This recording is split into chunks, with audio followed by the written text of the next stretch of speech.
some issue. Ẹ jẹ́ ká sọ̀rọ̀ nípa Sàríù Fẹ́yìmúṣù. I want to play a video and a máa sọ̀rọ̀ nípa Ashiata. Ashiata posted something, then I'm going to analyze it. But before then, I would like to bring the video of Fẹ́yìmúṣù Sàríù. That is the Iyabo Ojo donation instrument. I understand that the Abuja Mall, Dubai Mall in Abuja, it's quite painful seeing mama po dun yin ede gbọ́dọ̀ sunkún ẹkún titi yin ohun de ni ìgbéga àti tiwa. I understand for the fact that be ṣe team up be ṣe pọ̀ tó lórí èyàn kan ṣoṣo, it shows that I'm doing something great. And the reason why I will not keep quiet is that it's quite unfortunate that someone like Iyabo Ojo hide under Gistlover to pull down a lot of innocent people, torture them, you know, including myself. Ta ló lè mọ̀ pé Iyabo Ojo ló wà under Gistlover láti jọjọ, you know. Lóhun ló ní Gistlover, but Iyabo Ojo wà ní under Gistlover tó ti ń post èèyàn. There is a video I want to play right now. Ẹnu ìṣó náà ló ṣe. Ẹ jẹ́ kọ́kọ́ gbé video kan wá. Ẹ jẹ́ kọ́kọ́ gbé alákọ̀ọ́kọ́ wá. Ẹ wo video yìí. A lot of strong women ló ti ṣubú tí àrímọ́. Ìní lọ́jọ́ Monday ẹlòmíì jí kò sóúnjẹ kò sómi kò síná kò sí nǹkankan. Ẹlòmíì go ti sanwó ilé. Ẹlòmíì ìbànújẹ́ ló bá jí láàárọ̀ ẹ̀. Yes, ó bá ìbànújẹ́ jí because you don't know when to stand up and fight for your right. The good thing is don't go for people. Don't destroy people. Don't go for people's businesses. But when they come for you, stand on your feet. Stand on your feet, most especially spiritually. There's this video that I want to show you. We can pay attention to video yìí dáadáa. Ẹ pay attention sí dáadáa. Ẹ pay attention sí video yìí dáadáa. Ẹ pay attention sí. Ẹ wo video yìí. Ta ló rántí video yìí? Tẹ́ bá rántí gbogbo video yìí, ẹ sọ pé ẹ rántí. Ẹ kàn má wo the funny side of it. Ẹ má wo the funny side of the video. Listen see. Hello.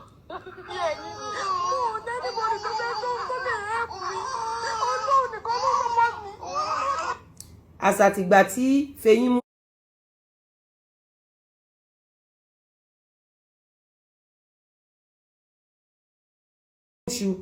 tó wá sunkún, ẹ wo èjì àwọn ọmọ ẹ̀. Èwo nínú yín ló ní àwọn ọmọ àgbàlagbà báyìí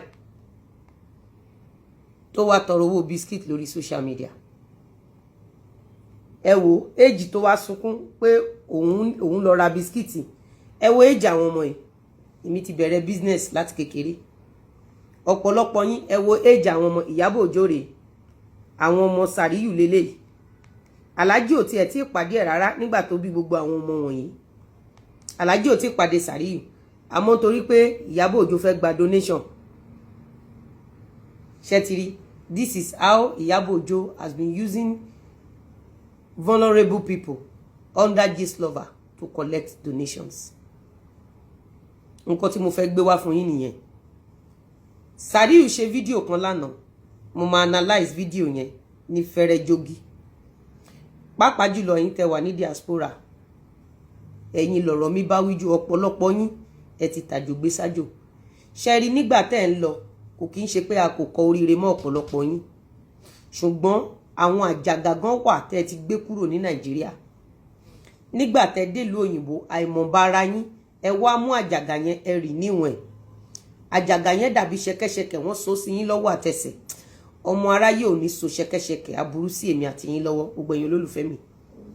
Gbogbo ègún ọjọ́ tó ti pẹ́, ègún ìgbà tí wọ́n ti bú wa, ègún ìgbà tán ti bí wa, mo já dànù lórí ara mi, lórí ọmọ mi àti lórí gbogbo olólùfẹ́ mi láàárọ̀ yìí. I want you to look at the spiritual aspect of life. Mo fẹ́ kẹ́ wo bí Iyabo Alice Ojo bó ṣe secretly kó àjàgà sí ọ̀pọ̀lọpọ̀ yín lọ́rùn. Tẹ́ bẹ̀rẹ̀ sí ní jagun àìmọ̀dí, tẹ́ bẹ̀rẹ̀ sí ní foríkógun àìmọ̀dí. Àárọ̀ yìí, I am not here to see atetonu. Ẹ wo àwọn ọmọ yìí no wọ́n tẹ̀léra wọn ni. Àwọn ọmọ yìí is around 2021 àsàtìgbà tí Fọlá tó wá sunkún. Àwọn ọmọ yìí ò kì í ṣe ọmọ Mr. Lawal o. Àwọn ọmọ àgbàlagbà làwọn ọmọ yìí wọ́n ń ṣe ọmọ Mr. Lawal. Kò sí kankan nínú ọmọ mẹ́rẹ̀ẹ̀rin tó wà lọ́wọ́ Fọlá tó jẹ́ ọmọ Mr. Lawal. Ẹ má gbàgbé pé a ti rí fọ́tò Fọlá àtàwọn Ìyábọ̀ láti 2016 sí 2015. Mr. Lawal mọ Fọlá ní 2018-2019. Ìyábọ̀ mọ̀ mí pẹ̀lú Mr. Lawal àwọn Kẹ́mi Kórèdé gbogbo wọn yẹn wọ́n mọ̀ mí dáadáa ẹ notice pé ẹ ti rí Fọlá ẹ wá rí pé Fọlá is an instrument láti lọ bá yé àwọn èèyàn jẹ́ the same concept tí Ìyábọ̀ Òjó ṣe fún ìdílé Mohbad ibi tí mò ń lọ láàárọ̀ yìí nìyẹn ibi tí mò ń lọ láàárọ̀ yìí òun nìyẹn I want you to learn from I am not here to say mo máa sọ fún yín nǹkan tí ẹnu òṣó ṣe fún èmi tó bá jẹ́ pé dáadáa ló ṣe fún mi tó bá jẹ́ pé dáadáa ló ṣe fún Mr. Lawal ó kò lọ́rùn àmọ́ tó bá já burú ni ẹnu òṣó ṣe fún mi tó jẹ́ pé aburú ni Fọláṣadé Sàríyù ọmọ Kíkẹ́ lọmọ Ọmọlálù tó ẹpá burú ló ṣe fún mi tó ẹpá burú ló ṣe fún Mr. Lawal gbogbo ìṣẹ̀dá tó ń ràn lọ́wọ́ ló máa pàdé àgbákò tọmọtọmọ wọn gbogbo ìṣẹ̀dá tó ń gbèjà Ìyábọ̀ Alice Òjó Fọláṣadé ọmọ Kíkẹ́ lọmọ Fọláṣadé Sàríyù ọmọ Kíkẹ́ lọmọ Ọmọlálùdé tó bá kè ní kọ̀lá kónítọ̀ ń jẹ wọn mọ́ wọn á gbókò àwọn ọmọ ẹ̀ lọ́ba nílé tó bá ti jẹ́ pé aburú ló ṣe rí pé àdàbí lèmi máa ń gbé wá but n tí mo wá sọ fún yín láàárọ̀ yìí ni pé ẹ wo bí Ìyábọ̀ ṣe sá sábẹ́ Gistlover ẹ wo bí Ìyábọ̀ ṣe sá sí abẹ́ Gistlover who could have thought in our brain that it was Ìyábọ̀ Òjó under Gistlover who could have ever thought àsàtìgbà tí abirùn eléyìí tó wá sunkún ta ló lè mọ̀ pé it was scripted from Ìyábọ̀ Òjó to under Gistlover back to Ìyábọ̀ Òjó. You don't understand? Fọláṣadé Sàríyù ọmọ Kíkẹ́ lọmọ Ọmọlálùdé irú ẹ̀dá wo ló jẹ́ lálàkọ́kọ́ ó jẹ́ ẹ̀dá tó gbé ogun wá fún yín ó jẹ́ ẹ̀dá tó gbé ègún wá fún yín ó jẹ́ ẹ̀dá tó jẹ́ kí àwọn ọmọ yín bẹ̀rẹ̀ sí ní forí kó ogun there are times wàá máa gbèjà ogun tó ń jà ẹ́ o dẹ̀ ní mọ̀. Am I communicating?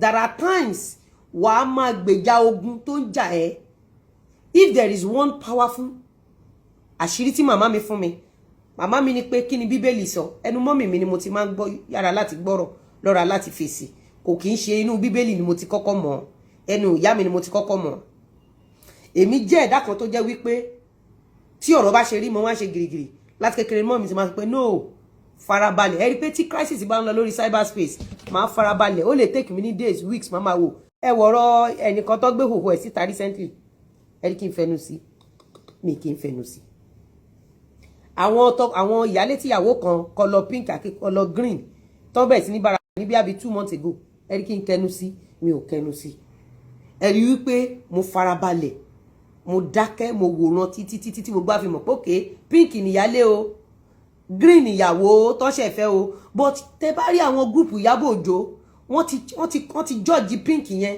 pé òun níyàwó wọ́n ti bẹ̀rẹ̀ sí ní ṣépè fún pink yẹn lára ohun tí màmá mi sọ fún mi pé ó máa ń kógun jàyàn nìyẹn màmá mi wá sọ fún mi pé irú ogun bẹ́ẹ̀ kò sí babaláwo tó lè wẹ̀ màmá mi ló sọ fún mi màmá mi ní pé kó tó lo ẹ̀jẹ̀ Jésù ṣé Jésù gangan ṣó kú sínú ilé ni ẹni tí wọ́n kan àgbélébù mọ́ ẹni tí wọ́n fi ikú ìnira tí wọ́n fi pa wọ́n wá parọ́ fún wa nítorí pé wọ́n wá kó Nàìjíríà lẹ́rú wọ́n kó Áfíríkà lẹ́rú pé ó ti fi ẹ̀jẹ̀ ẹ̀ nítorí pé wọn ò fẹ́ ká máa bínú sí àwọn wípé àwọn pa Jésù ní ikú tí ò tọ́ wọ́n wá ní wọ́n fi ẹ̀jẹ̀ ẹ̀ ó ti ní pé òun fi ẹ̀jẹ̀ ẹ̀ kó ẹ̀ṣẹ̀ wa lọ màmá mi ní Jésù ò fi ẹ̀ṣẹ̀ ẹ̀ kó ẹ̀jẹ̀ màmá mi sọ fún mi pé Jésù kò fi ẹ̀jẹ̀ kò fi kó ẹ̀ṣẹ̀ anybody lọ màmá mi dẹ̀ bí mi màmá mi ní ṣe ikú tí Jésù kú ṣó gbàdúrà ẹ̀ fún bàbá ẹ̀ mo ní rárá mà màmá mi ní ikú tí Jésù kú tó o bá ti gbàdúrà ẹ̀ fún bàbá tó bí ẹ má lọ dáràn kó a máa lo ẹ̀jẹ̀ Jésù kì í gbà yọlẹ̀ o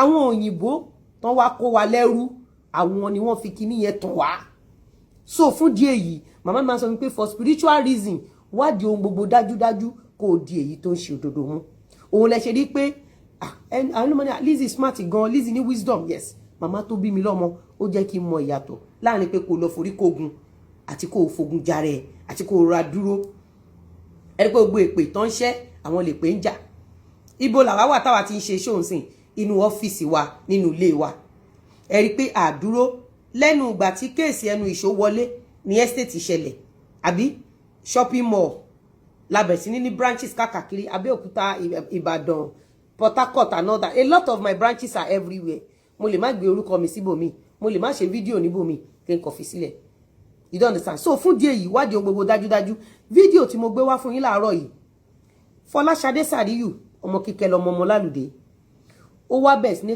pẹ̀gàn ẹ̀yin tó ti fi sínú ìgbèkùn, ó bẹ̀rẹ̀ sí ní pẹ̀kàn, ó bẹ̀rẹ̀ sí ní pẹ̀gàn yín, gbogbo ìṣẹ̀dá yín àti ìṣẹ̀dá àwọn ọmọ tó jáde lára yín, ó bẹ̀rẹ̀ sí ní pẹ̀gàn yín bọ̀ lójú ẹ̀mí yín. Ẹ̀yin èèyàn wa mà ti wá dogun báyìí o, ẹ mà ti gbọ́ àwọn ọ̀rọ̀ yìí tí Lizzy Anjorin tí ó tún sọ nínú fídíò yìí nípa Fọlá Tinubu àti Ìyábọ̀ Òjó. Ẹ mọ̀ wípé Fọlá yìí ó jẹ́ ìyàwó ọkọ Lizzy ní ìgbà kan rí. Ẹ̀yin kan ò rí bọ̀ mo máa fìdí ẹ̀ múlẹ̀ fún yín.